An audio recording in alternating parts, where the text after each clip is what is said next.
Caribbean on a budget? Yeah, it's possible. My top 5. Alright, so boom. You're scrolling, you're dreaming, you see those turquoise waters, those white sandy beaches, and you think, man, I wish.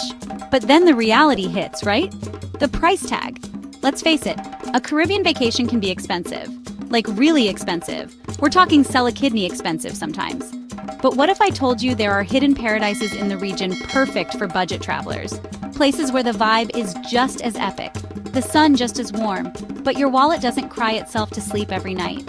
It's about being smart, knowing where to look, and being open to a different kind of adventure. I've done the legwork, I've been to these places, I've eaten the street food, I've slept in the questionable but charming guest houses. And I'm here to tell you, it's not just possible, it's incredible. This isn't about compromising on the experience. It's about maximizing it without emptying your savings account. So, if you've ever thought the Caribbean was out of reach, stick around. And don't forget to subscribe to GlobeBit on YouTube for more travel tips and guides. Let's get into it. Dominica, the nature island, not the other one. Seriously, don't mix them up. First up, Dominica. And no, I'm not talking about the Dominican Republic. That's a whole different beast, a great place. But we're talking Dominica, the nature island. And they are not kidding with that name. This place is raw, it's untamed. It's like stepping back in time, but in the best possible way. If you're looking for massive all-inclusive resorts and perfectly manicured golf courses, this ain't it.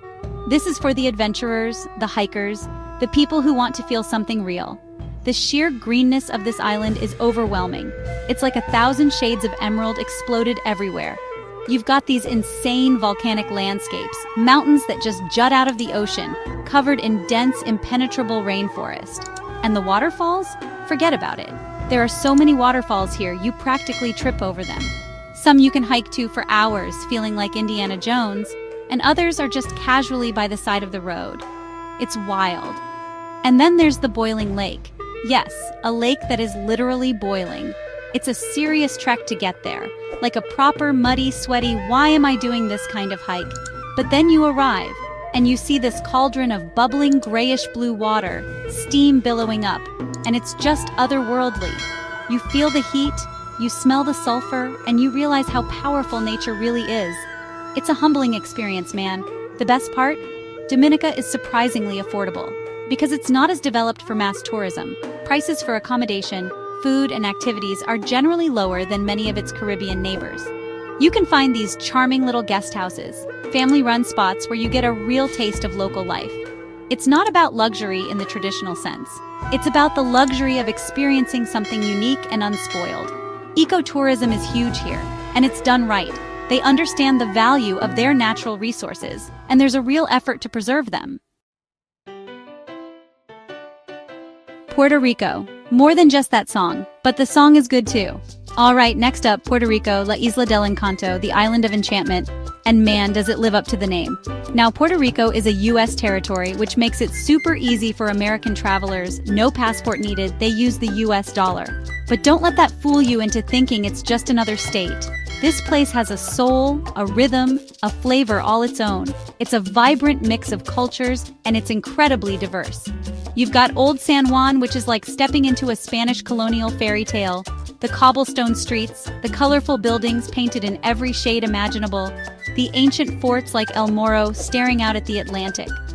You can spend days just wandering around, getting lost in the narrow alleyways, discovering little plazas, art galleries, and amazing restaurants. And a lot of the beauty of Old San Juan is free. Just walking around is an experience. Then you've got the beaches. Oh man, the beaches. From the world-famous Flamenco Beach in Culebra, which is consistently ranked one of the best in the world, to more rugged local spots on the main island. Whether you want to surf, snorkel, or just lay on the sand and soak up the sun, Puerto Rico has a beach for you. And many of them are easily accessible and don't require expensive resort passes. But Puerto Rico is so much more than just Old San Juan and pretty beaches. You've got El Yunque National Forest, the only tropical rainforest in the U.S. National Forest System. You can hike through lush greenery, see amazing waterfalls, and hear the coqui frogs singing their little hearts out. It's a magical place, and again, largely accessible and affordable to explore. Now let's talk budget. Puerto Rico can be as expensive or as affordable as you make it. Chapter 3. Curacao, like Amsterdam but with better weather and iguanas. Let's head to the Dutch Caribbean, to a colorful island, Curacao. Part of the ABC Islands, Aruba, Bonaire, Curacao, this place has a vibe all its own. The architecture in Willemstad looks like a piece of Amsterdam in the tropics, painted with a giant paint box. It's stunning. Those iconic colonial buildings along the Handelskade, painted in bright colors, it's like a postcard come to life. There's a story that they used to be all white, but a governor ordered them painted to reduce glare. True or not, it makes for one of the most picturesque harbor fronts in the Caribbean.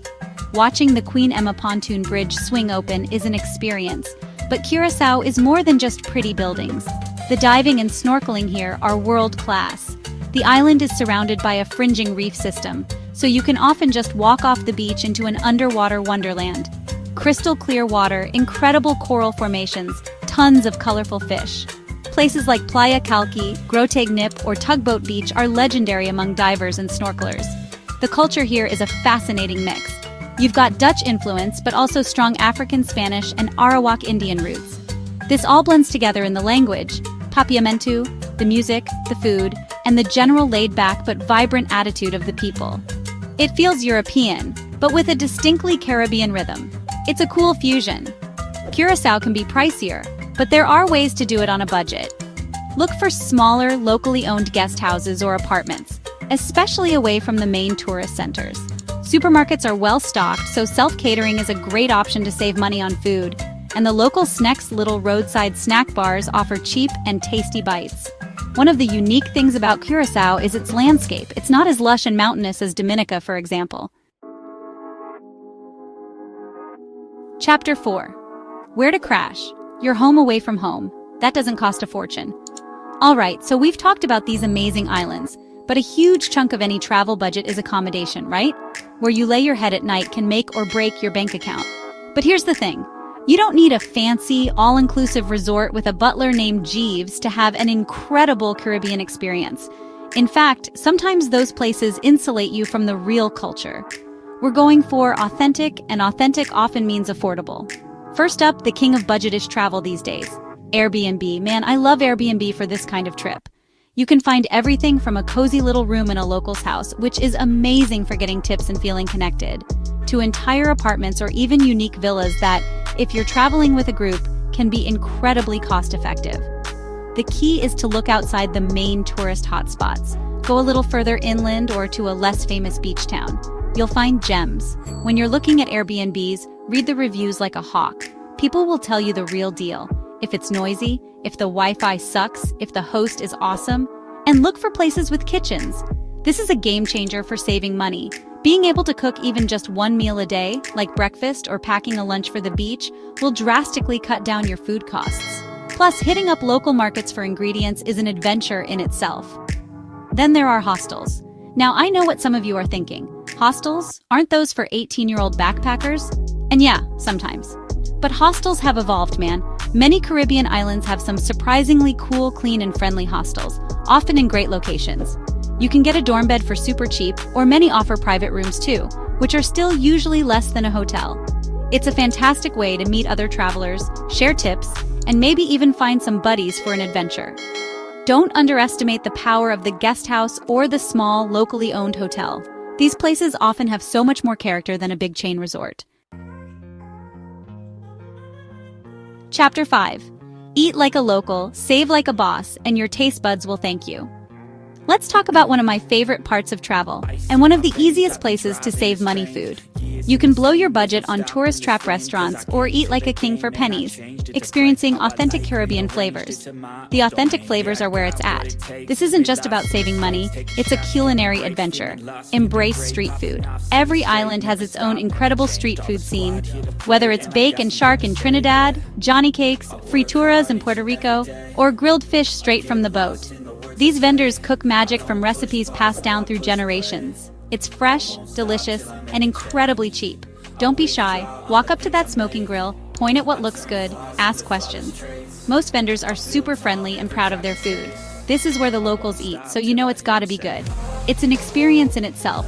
Standing on the side of the road, music playing, chatting with people, savoring something amazing that cost you just a few bucks. That's travel gold right there. Next up, local markets. Caribbean markets are a feast for the senses. The colors, the smells, the sounds. You'll find fresh tropical fruits, vibrant vegetables, fragrant spices. This is where you stock up if you have that Airbnb with a kitchen we talked about. Buying local produce is cheaper, fresher, and supports local farmers. Imagine starting your day with a mango so ripe and juicy it drips down your chin, or a passion fruit that explodes with flavor, or grabbing some plantains, breadfruit, and local greens to cook up a simple, delicious, and super cheap dinner. This isn't just about saving money, it's about eating healthier and connecting with the local agriculture. It's a win-win. Look out for plate lunches or comida criolla specials at small local eateries. These are often set meals, usually with a choice of meat or fish, rice and beans, a bit of salad, maybe some fried plantains. So there you have it, my top 5 budget-friendly islands in the Caribbean, plus some real talk on how to make it happen without selling your car. Dominica, Puerto Rico, Curacao, each one offering something unique, something incredible, something that proves you don't need a millionaire's bank account to experience paradise. And then, the hacks for cheap sleeps and even cheaper, more delicious food. It's all there. The blueprint is laid out. These hidden gems offer all the beauty and culture of the Caribbean without breaking the bank. It's about being a smart traveler, an adventurous traveler. It's about choosing experiences over expensive fluff. For more travel tips and budget-friendly adventures, subscribe to the GlobeBit YouTube channel. Stay tuned for more videos to help you explore the world without breaking the bank.